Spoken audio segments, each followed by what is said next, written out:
kekerasan hewan sendiri di dunia ini, konten kekerasan hewan dipegang Indonesia.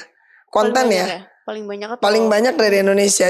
Kekerasan yang dilakukan anak-anak pada usia muda kepada hewan, mulai dari serangga mereka ngawatinya, ketika mereka dewasa mereka juga akan menjadi pelaku-pelaku kriminal. Harusnya yang terpilih sekarang itu harus lebih ngerti. Harusnya dia lebih ngerti. Dan dia sebetulnya kayaknya lebih ngerti. Dia sendiri pemelihara hewan kok. Iya betul. Dia seorang pencinta German Shepherd kan. Dia naik kuda, dia biasa pelihara Bobby Kertanegara. Harusnya dia akan lebih aware.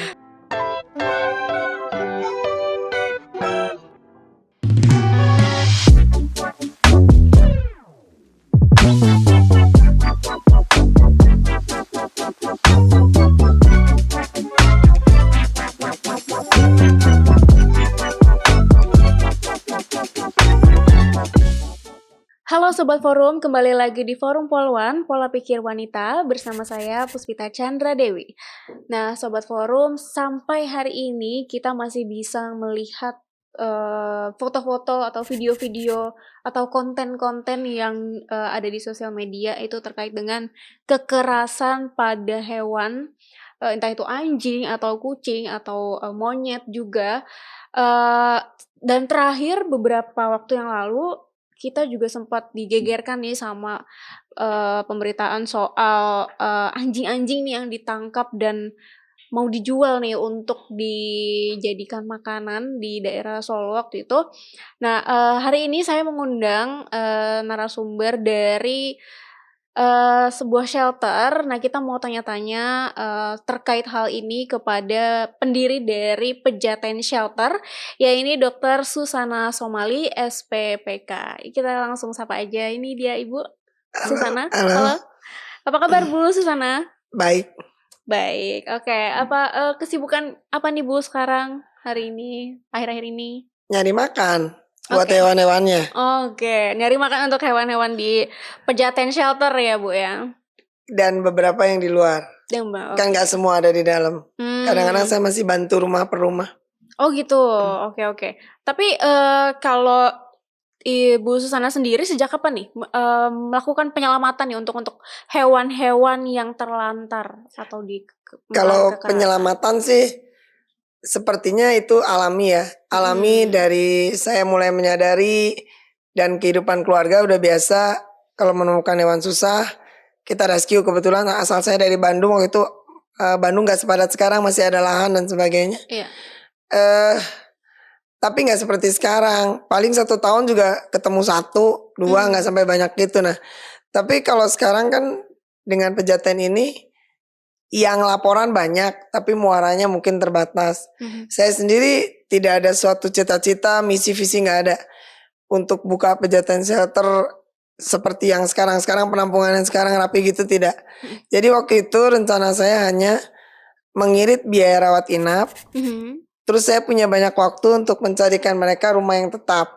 Waktu itu anjing udah 70, tapi belum sekarang. Kalau sekarang kan permintaan bantuan itu banyak, sedangkan muara penampungan itu kan sedikit. Jadi kita itu bisa dikatakan mulai ada Pejaten Shelter itu 30 Agustus 2009. Kita bukan penampungan pertama, tapi penampungan pertama yang muncul secara media sosial. Jadi kita waktu itu punya Facebook, kita buka galang donasi hanya untuk bikin kandang, untuk mengirit biaya rawat inap, dan saya punya banyak waktu untuk cari adopter. Tapi kalau sekarang Pejaten Shelter sendiri sebenarnya bukan hanya penampungan. Bisa dikatakan penampungannya sendiri sudah sanctuary, karena udah hampir ribuan dan susah cari adopter, terutama anjing-anjing mongrelnya, karena mereka tuh rata-rata energinya banyak, susah cari rumah-rumah. Jakarta kan rumahnya kecil-kecil. Kalau sekarang lebih juga gerakan untuk mengurangi angka kekerasan hewan di Indonesia. Kekerasan hewan sendiri di dunia ini, konten kekerasan hewan dipegang Indonesia. Konten paling banyak dari Indonesia. Jadi memang undang-undang kita yang lemah. Dan ketika saya mulai Pejaten 2009 itu namanya buang anak kucing ke kali itu sudah biasa. Tapi kalau sekarang kan udah mulai ramai, semua orang hukumannya belum berjalan, tapi medsosnya sangat bagus sekali. Jadi kayak ada sanksi sosial. Jadi pembuangan kucing dengan sadis itu udah menurun jauh ya kalau di Pulau Jawa ya. Kalau di pulau-pulau lain masih ada lah. Cuman udah mulai berkembang nih. Jadi kita ya sedih juga ya, ranking pertama di tempat di Indonesia.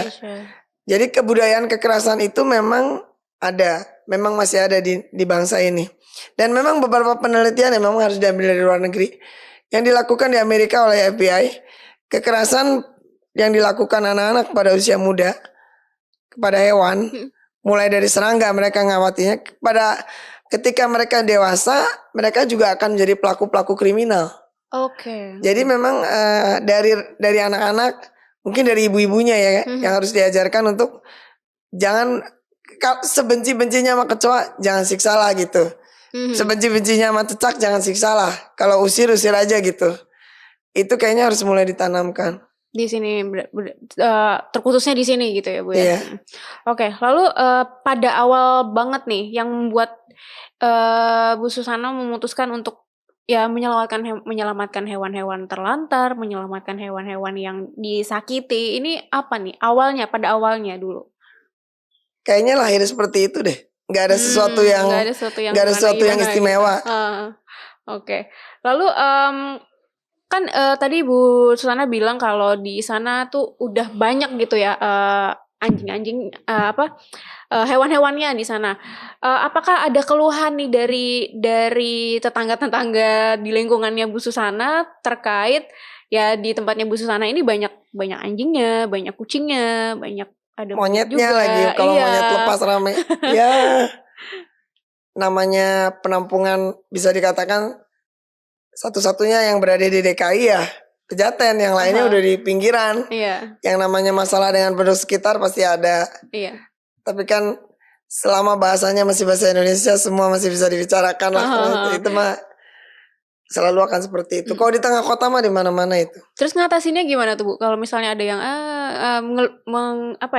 mengutarakan keluh kesahnya nih soal kalau keluh kesah sih pasti yang namanya bau itu kan nggak bisa direm. Ya itu berkat yang Maha Kuasa juga. Selalu ada jalannya. Itu salah satu bentuk yang anugerah yang tidak terduga dan tidak diukur sama uang, tapi memang selalu ada jalur komunikasi yang bisa ditemukan. Kalau dari Pejaten Shelter sendiri untuk bisa mendapatkan kayak makanan gitu dari untuk hewan-hewan yang ada di sana, itu caranya gimana? Saya ada penghasilan sendiri dan yang kedua dibantu medsos. Dibantu dari medsos. Berarti medsos ini sangat-sangat memang medsos pengaruh memang. Sekarang 10 tahun lalu belum, tapi kayaknya mulai tahun 2000 sejak ada, memang kalau Facebook itu sejak ada Instagram ditambah lagi TikTok, memang sangat nolong. Gerakan moralnya juga jauh melesat jauh lah. Oke. Lalu kalau tadi Bu juga sempat bilang ada monyet ya di sana. Kenapa juga memutuskan untuk merescue monyet-monyet ini? Monyet-monyetnya yang seperti apa nih Bu yang direscue? BKSDA itu terlalu padat, agak sulit. Yang saya tolong adalah kebanyakan monyet ekor panjang dan monyet yang ekor pendek atau beruk yang dibeli ketika mereka bayi. Jadi melalui forum ini saya minta tolong sekali untuk gerakan stop beli anak monyet. Karena orang tua kalau ngelihat anaknya menengek, kan monyet itu lucu sekali kan, nggak kayak hewan lain. Ketika kita membeli anak monyet, berarti ada induknya dibunuh. Dan monyet ini ketika menjadi dewasa, karena dia adalah hewan masih liar atau wild, sisi wildnya lebih tinggi dari kucing malah. Jadi dia kalau udah besar, dia akan menimbulkan konflik dengan manusianya. Jadi stop beli anak monyet, dia bukan anjing atau kucing. Karena dia tidak mengalami domestikasi. Di zaman modern kan domestikasi itu hampir nggak ada, dikurang-kurangin. Kita nggak bisa lagi Kalau kita bisa domestikasi berarti kita boleh bawa boleh bawa gajah ke rumah gitu kan, atau harimau nggak bisa. Karena mereka harus sisi wild, walaupun di luar juga banyak masalah. Nah, monyet ini juga tidak bisa dipelihara karena dia membawa TBC, hepatitis B, dan HIV. Karena dekat sekali dengan manusia dia. Oke, lalu kalau sudah direscue, setelah itu diapakan nih monyet? Saya pelan-pelan membentuk koloni. Kemudian kita cari hutan yang masih ada pakan dan tidak bertemu dengan penduduk. Di situ setelah proses kolonisasi itu lama. Kolonisasi itu jodoh-jodohin terus jadi satu lingkungan. Dan saya lagi mengupayakan teman-teman sejawat dokter hewan untuk mulai steril monyet. Steril monyet, seperti yang dilakukan pada kucing gitu ya? Anjing dan kucing. Target tetap betina yang disteril. Karena satu betina bisa memanggil banyak jantan. Berlaku untuk anjing dan kucing. Tapi kalau di rumah ya semuanya lebih baik steril. Gitu. Berarti kucing pun, anjing pun juga lebih baik di steril ya, Bu ya.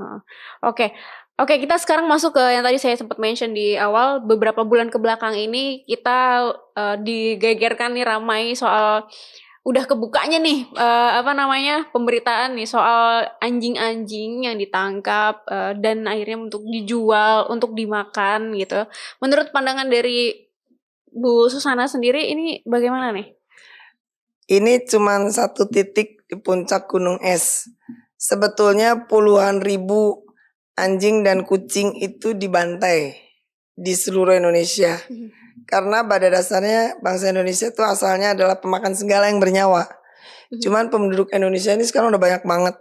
Dan kita mulai pergeseran kebudayaan dan kita bisa menemukan semua makanan. Hampir tiap meter ada tukang jual makanan. Jadi kebudayaan kita sadis untuk membunuh hewan bukan ternak seharusnya sudah tidak ada. Sedangkan anjing dan kucing itu kan bukan hewan ternak. Jadi sebaiknya memang tidak dimakan. Nah itu yang ditangkap di Semarang itu hanya satu titik dari fenomena gunung es. Kenapa kita bisa nangkap di Semarang? Karena minimal Semarang itu sudah punya SE atau surat edaran. Semarang udah punya, jadi kita nangkapnya bisa di Semarang. Kalau yang lain, kota-kota lain belum punya. Kan dari RSE nanti target kita kan Perpu terus langsung masuk ke peraturan dan akhirnya nyampe ke Perda.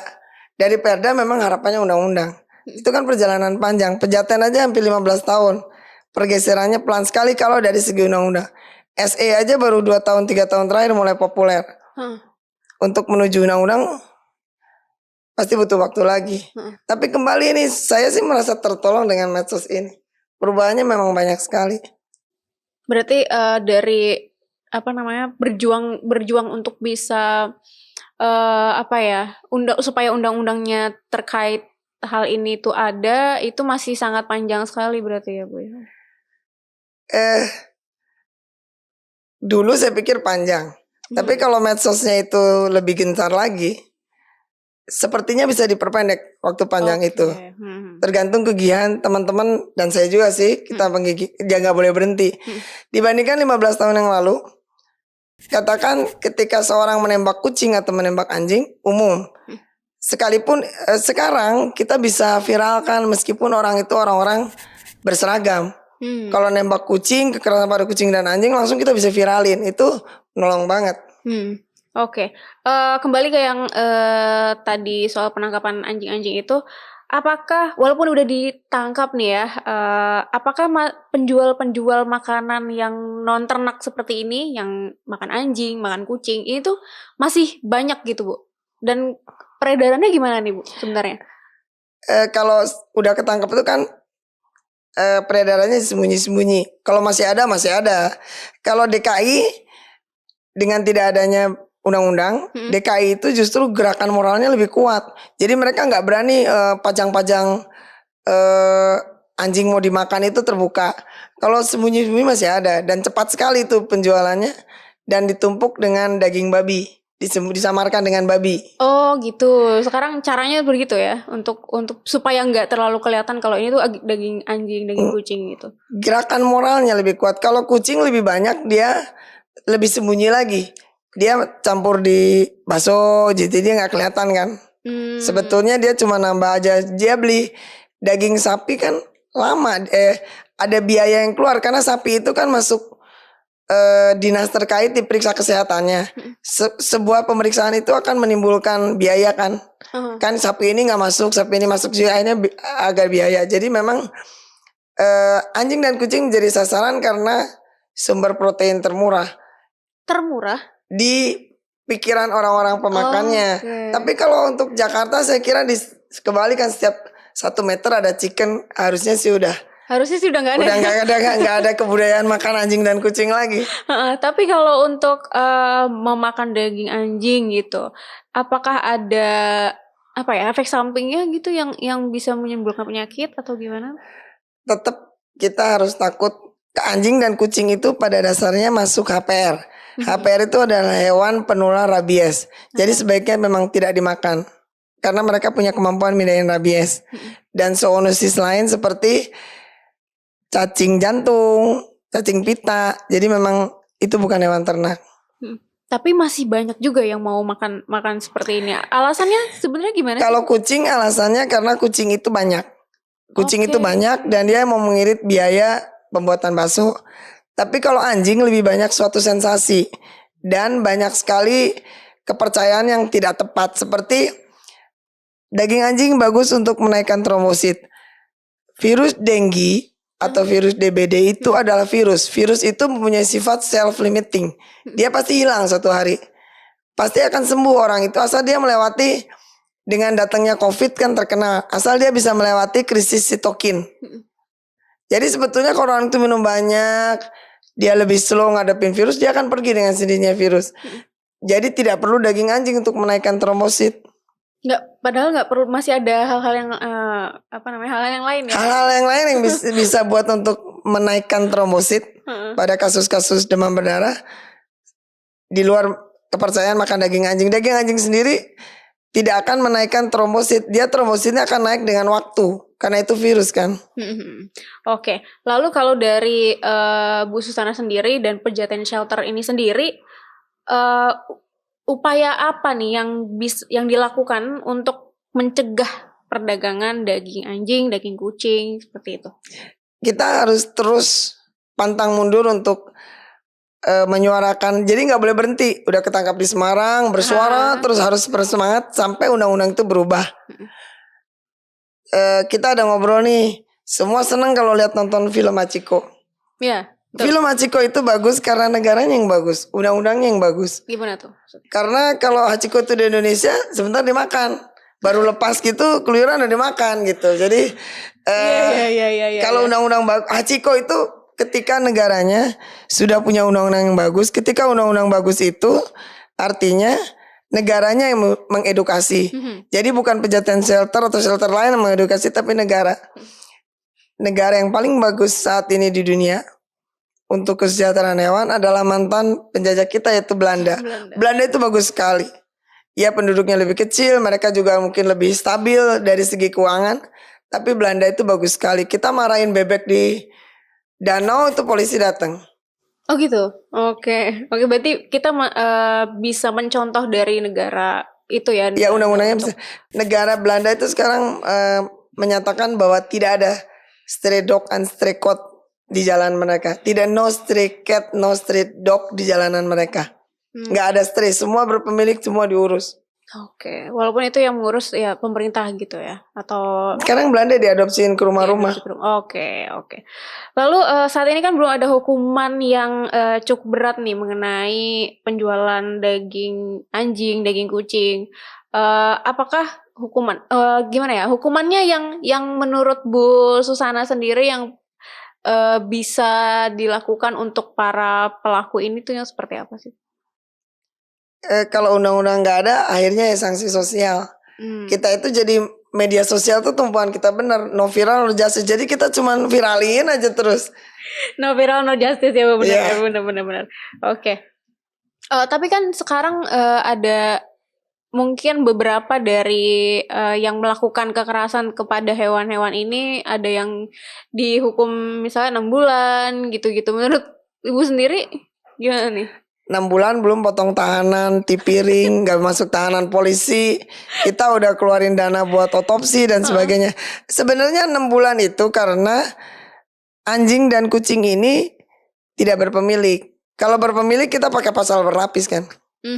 Ada pencurian dengan seperti kayak gitu. Tapi kalau susahnya kadang-kadang pemiliknya nggak berani muncul. Dan kalau untuk undang-undang yang pure kekerasan nih terhadap hewan-hewan ini belum sama sekali belum. Soalnya kita tetap undang-undangnya warisan kolonial. Merdeka 70 tahun lebih. Tapi undang-undangnya nggak berubah-berubah. Tetap aja itu hukumannya yang dari zaman sebelum merdeka itu. Dendanya juga sama, itu nggak berubah-berubah.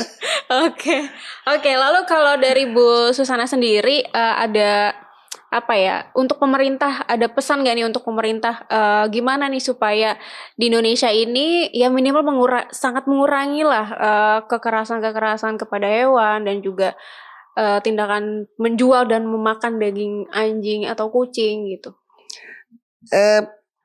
Ya pemerintah harus ngeluarin SE. Udah mulai dari SE itu kan. Pemerintah harus keluarin SE-nya dulu. Nanti kalau dari SE, pemerintah, MPR, DPR atau siapalah yang memang berkompeten buat undang-undang harus ngeluarin SE-nya dulu, sehingga kita bisa mulai bergerak. Cuman hanya itu aja. Hanya itu aja. Yang sekarang dari shelter lain juga seperti itu. Atau? Kalau minta budget kan nggak mungkin kan, udah pasti nggak mungkin itu. Tapi sebenarnya bisa, karena penampungan itu sebetulnya adalah pertahanan pertama untuk merebaknya rabies. Jadi sebetulnya harusnya ada dana besar. Seharusnya memang dari pemerintah ada. Karena ini kan bentuk pencegahan rabies. Virus rabies sendiri kan salah satu virus purba yang masih hidup.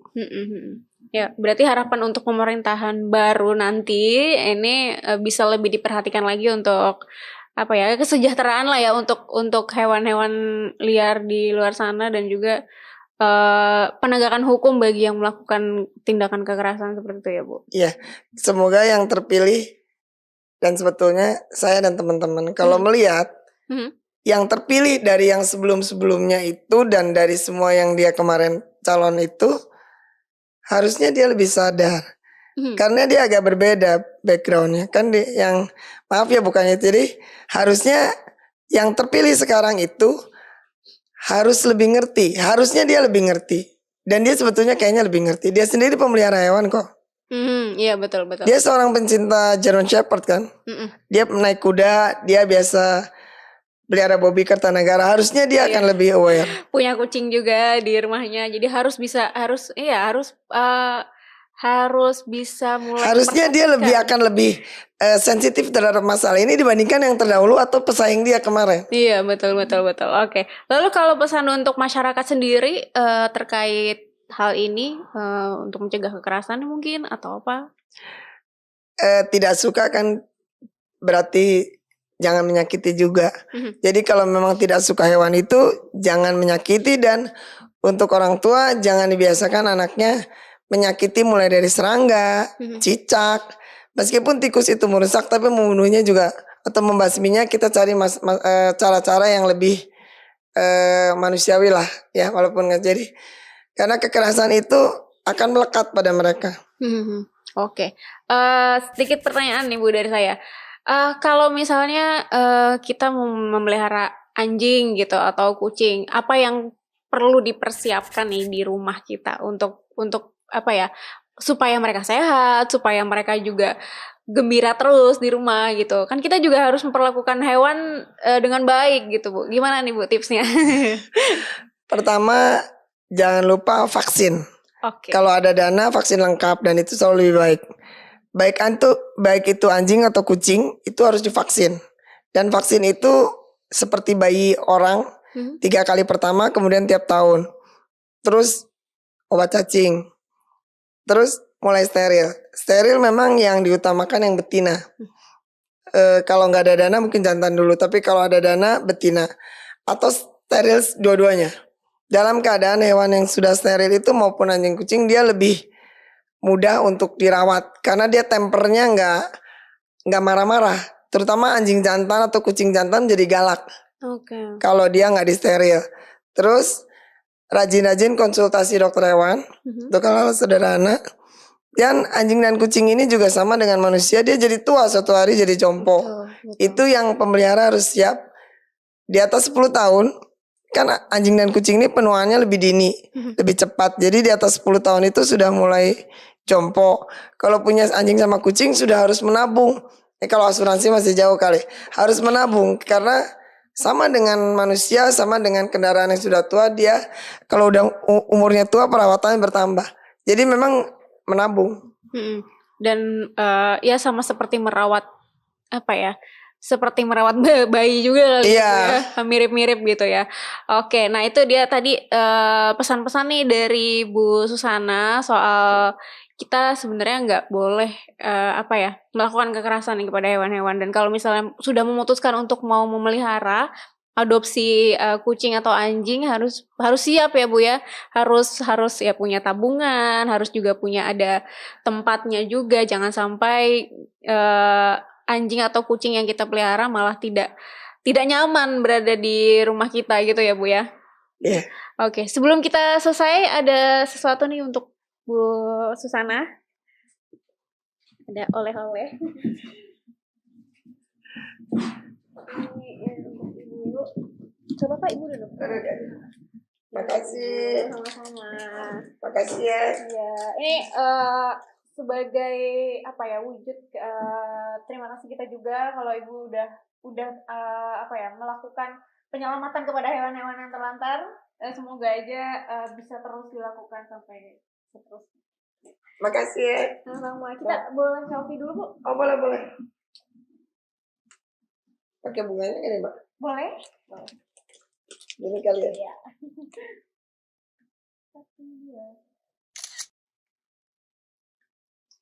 Boleh silakan duduk lagi, Bu. Kita closing dulu. Oke, Sobat Forum, itu dia tadi ngobrol-ngobrol saya bersama dengan Ibu Susana Somali soal kekerasan terhadap hewan. Jadi beberapa pesan yang mungkin bisa kita ambil nih dari ngobrol-ngobrol kita hari ini adalah jangan sampai kita melakukan kekerasan kepada hewan-hewan liar gitu ya, khususnya seperti anjing, kucing, bahkan jangan sampai kita memelihara yang namanya bayi monyet, karena ternyata untuk bisa ngambil bayi monyet itu harus mengorbankan induknya. Dan untuk Sobat Forum yang mungkin mau mulai memelihara anjing atau kucing, harus diperhatikan juga tempat tinggalnya, dan juga jangan lupa untuk tabungannya diperbanyak karena kebutuhan untuk hewan-hewan peliharaan ini juga lumayan banyak ya Bu ya. Oke, terima kasih banget Ibu Susana untuk sudah bisa hadir ke sini. Makasih sama-sama ya. Iya, semoga usahanya untuk bisa undang-undang nanti untuk kekerasan terhadap hewan ini bisa secepatnya disahkan atau dibuat oleh pemerintahan berikutnya ya Bu ya. Amin. Oke, terima kasih ya Sobat Forum sudah menyaksikan Forum Polwan episode kali ini juga. Jangan lupa untuk like, subscribe, share ke teman-teman Sobat Forum yang lainnya juga, dan jangan lupa untuk komen juga. Sampai ketemu di episode berikutnya. Bye.